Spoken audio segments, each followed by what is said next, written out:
तो अमेरिका में राष्ट्रपति चुनाव 2024 के लिए मतदान शुरू हो गए हैं। जॉर्जिया में शुरुआती मतदान के पहले दिन मंगलवार को मतदान केंद्र खुल गए। जॉर्जिया में वोटिंग को लेकर वहां मौजूद हमारे संवाददाता अमृतपाल से जानकारी हम लेते हैं। अमृत, बताइए, जॉर्जिया में वोटिंग को लेकर इतना उत्साह क्यों है?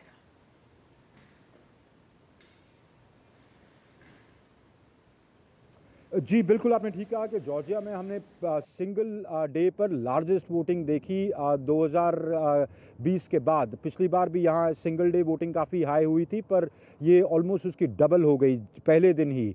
जब अर्ली वोटिंग एक यहाँ का सिस्टम है जहाँ स्टेट्स, यूएस स्टेट्स, अगर आप की कोई वजह है तो आप उससे अर्ली वोटिंग कर सकते हैं।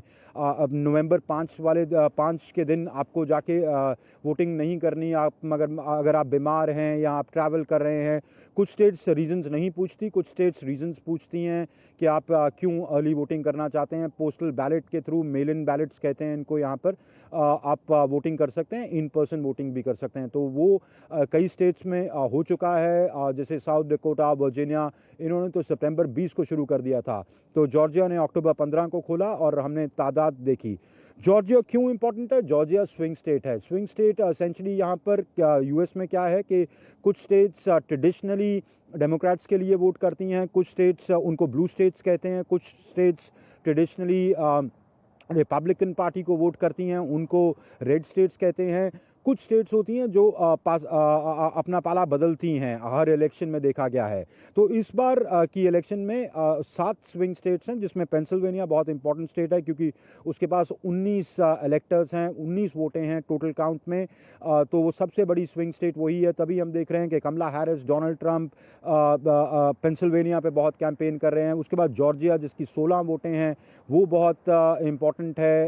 एरिज़ोना है, नवाडा है, मिशिगन है, ये स्टेट्स हैं जो स्विंग स्टेट्स हैं। तो 7 स्विंग स्टेट्स हैं इन टोटल। तो खास करके जो बड़ी स्टेट्स हैं, विस्कॉन्सिन और मिशिगन छोटी स्टेट्स हैं, पर बड़ी स्टेट्स जैसे मैंने कहा कि पेंसिल्वेनिया, जॉर्जिया, आपका नवाडा और एरिज़ोना, और यहाँ पे कॉन्टेस्ट बहुत क्लोज है।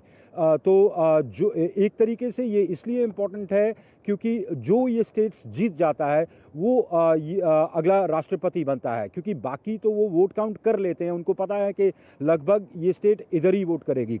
लोग कहीं भी वोट कर सकते हैं, पर ट्रेडिशनली वो स्टेट्स स्टेबल रही हैं, 40-40 साल से 50-50 साल वैसे ही वोट करती रही हैं। तो तभी पॉलिटिकल लीडर्स कंसंट्रेट करते हैं स्विंग स्टेट्स पर, क्योंकि अंत में जाके यही स्टेट्स डिसाइड करती हैं कि अमेरिका का अगला राष्ट्रपति कौन हो। तो इसीलिए जॉर्जिया में जिस तरह का टर्नआउट हुआ सिंगल डे पर, उससे ये पूरा चुनाव बहुत दिलचस्प हो गया है। और हम देख रहे हैं कि क्या दोनों ही कैंडिडेट्स कैंपेन कर रहे हैं। जॉर्जिया में डोनाल्ड ट्रंप थे, अटलांटा में कमला हैरिस सैटरडे को आ रही हैं, पहले भी कैंपेन कर चुकी हैं। तो इसलिए इस लिहाज से जॉर्जिया इंपॉर्टेंट है। बिल्कुल, बेहद महत्वपूर्ण है और जो मतदाताओं का उत्साह है वो भी दिखाई देता है। मुद्दे भी जानना इसमें बहुत जरूरी हो जाता है।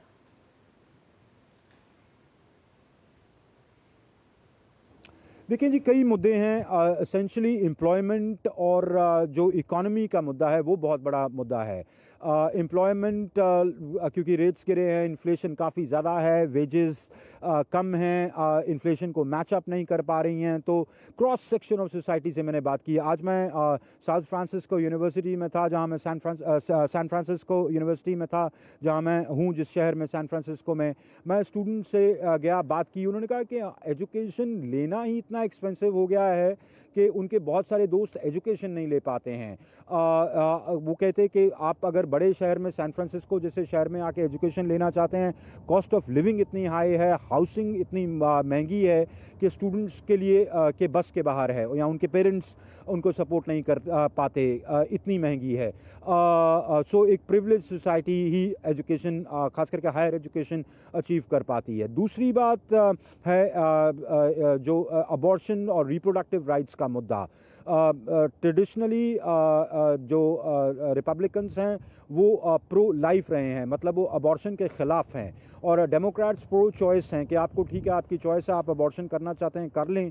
तो वो एक बड़ा मुद्दा है। सोसाइटी वहाँ पर कम्प्लीटली पोलराइज्ड है। हालांकि डोनाल्ड ट्रंप ने भी अपनी रेटरिक थोड़ी कम की है। उनका अब इस मुद्दे पे रद्द अमल ये है कि वो ये कहते हैं कि ठीक है, स्टेट्स डिसाइड कर लें कि वो किधर जाना चाहती हैं। तो जो पहले रिपब्लिकन था कि हम अबॉर्शन कम्प्लीटली हटा देंगे, वो रिपब्लिकन्स ने टोन डाउन किया, पर उन्होंने अपनी ट्रेडिशनल पोजीशन नहीं छोड़ी है। फिर आ गया मुद्दा इमिग्रेशन का। इमिग्रेशन खास करके डोनाल्ड ट्रंप का तो फेवरेट मुद्दा है। वो विलिफाई करते रहते हैं इमिग्रेंट्स को। अटलांटा में थे तो कह रहे थे कि black jobs are being taken by illegal immigrants. उन्होंने तो इमिग्रेंट्स को रेपिस्ट और मर्डरर्स तक कह डाला। वहीं कमला कह रही हैं कि ये बहुत ही डेंजरस आदमी हैं, ये अनसाउंड हैं, ये आपके देश के लिए ठीक नहीं हैं। तो ये जो मुद्दे हैं ये हैं। फिर ऑफ कोर्स लोगों के और अपने स्टेट इश्यूज़ हैं। जैसे जहां मैं हूं सैन फ्रांसिस्को में, यहाँ के लोग कहते हैं कि होमलेसनेस एक बहुत बड़ा मुद्दा है, आप लोग सड़कों पे सोते हैं। तो वो एक बड़ा मुद्दा है जो इलेक्शन पर प्रभाव कर सकता है। पर अगर हम नेशनली बात करें, जो मैंने 4 मुद्दे बताए, वो मुद्दे नेशनल इलेक्शन पर छाए हुए हैं। Economy, reproductive rights, illegal immigration, और डेमोक्रेसी को कैसे बचाया जाए।